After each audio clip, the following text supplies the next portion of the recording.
今日からあなたのガソリン代が月に1000円以上上がるのだ。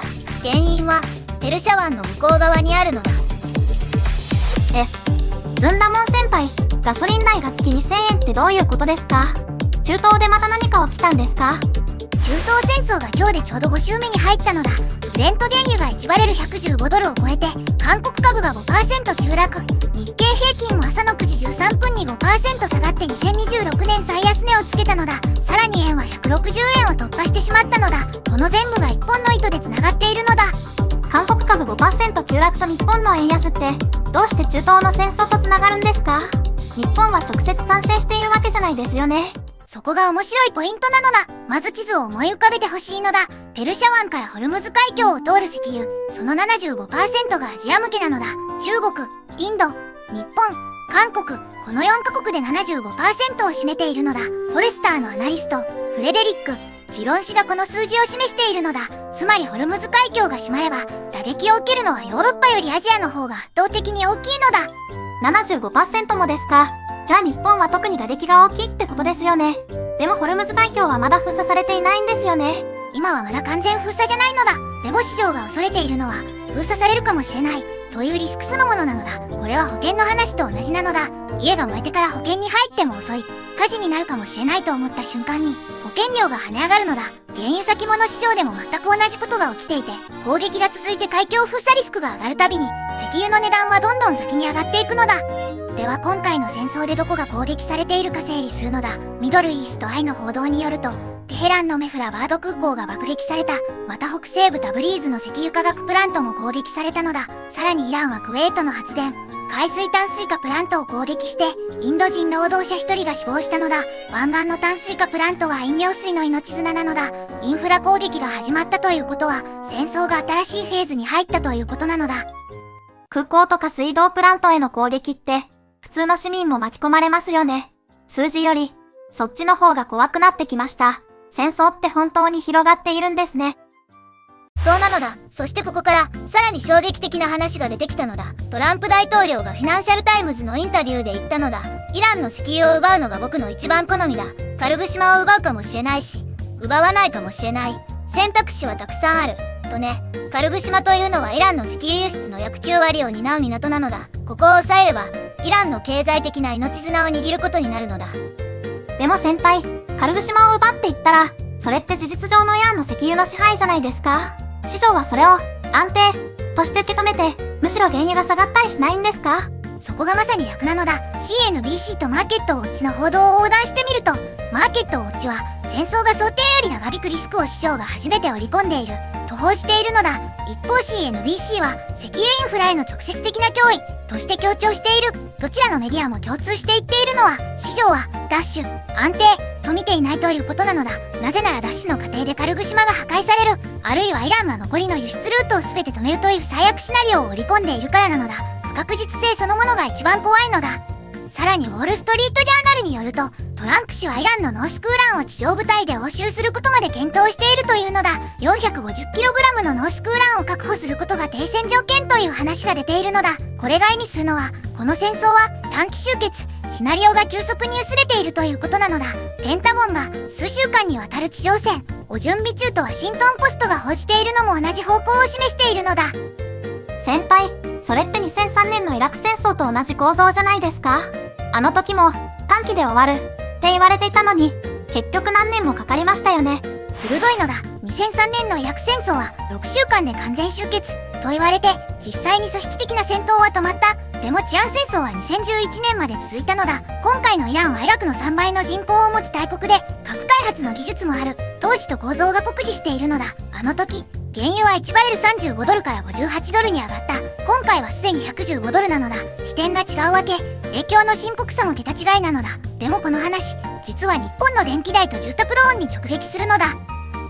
ここまでの話を整理するのだ。中東戦争5週目に入ってインフラ攻撃が拡大。原油はブレント115ドル超。トランプがカルグ島ダッシュとノースクーラン欧州を検討中で、長期化シナリオが現実になりつつある。ここからが本題。日本の財布への直撃なのだ。まずガソリンなのだ。原油が1バレル115ドルという水準は、レギュラーガソリンに換算すると1リットル200円を超える水準なのだ。月50リットル給油するドライバーなら1年前との比較で月1500円から2000円の増加になる。年間で24000円なのだ。地方に住んで車通勤している人は月100リットル使うことも珍しくない。その場合年間で5万円近い家計へのダメージになるのだ。正直、聞いていて怖くなってきました。ガソリンだけじゃなくて、電気代や食費にも影響するんですよね。私、一人暮らしなんですけど、家計が本当に心配で。電気代も直撃なのだ。日本の電力の約8割は火力発電で、そのかなりの部分が LNG と石油に依存しているのだ。原油が高騰すれば燃料費調整額が上がって、電気代に上乗せされるのだ。一人暮らしの標準的な家庭で月電気代が2000円から3000円上がる計算になるのだ。さらに円が160円を超えているから、輸入エネルギーを円で買う日本はダブルパンチなのだ。ガソリン代と電気代を合わせると、月4000円から5000円の家計負担増になるのだ。そして株と円の話なのだ。ジャパンタイムズによると、円は週末に160円を突破して、財務省の三村国際局長が投機的な動きが激化している。断固たる措置が必要になるかもしれない。と発言したのだ。これは介入警告なのだ。でも僕が思うに、この発言が出ても円高に戻っていないのは、市場が日本の構造的な弱さを見抜いているからなのだ。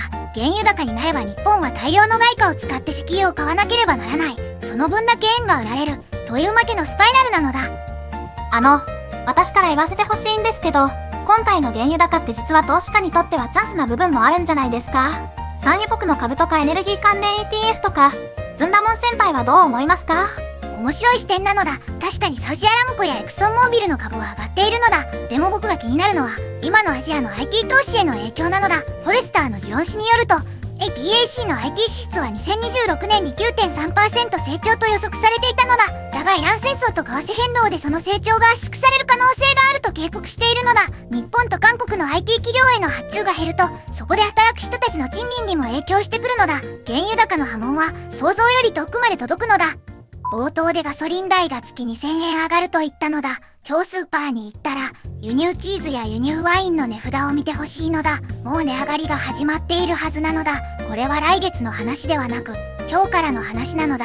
僕自身も正直、この戦争が長引くほど日本の一般家庭への打撃は積み重なっていくと思うと、他人事じゃないのだ。では、これからどうなるかの2つのシナリオを示すのだ。シナリオ A は、3ヶ月以内に停戦交渉が進むケースなのだ。トランプがノースクーラン引き渡しを条件に停戦を。原油は80ドル台まで戻り、円も150円前後に回復する可能性があるのだ。シナリオ B は、戦争が夏以降も続くケースなのだ。ホルムズ海峡での事故や衝突が一度でも起きれば、原油は130ドルから150ドルも視野に入る。その場合、日本のガソリン代は1リットルに130円超え、電気代は標準家庭で月6000円増も現実になるのだ。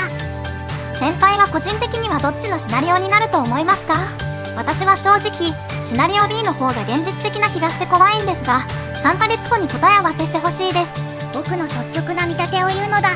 トランプ政権の行動パターンを見ていると、最大限の圧力をかけてから交渉に持ち込む手法を繰り返しているのだ。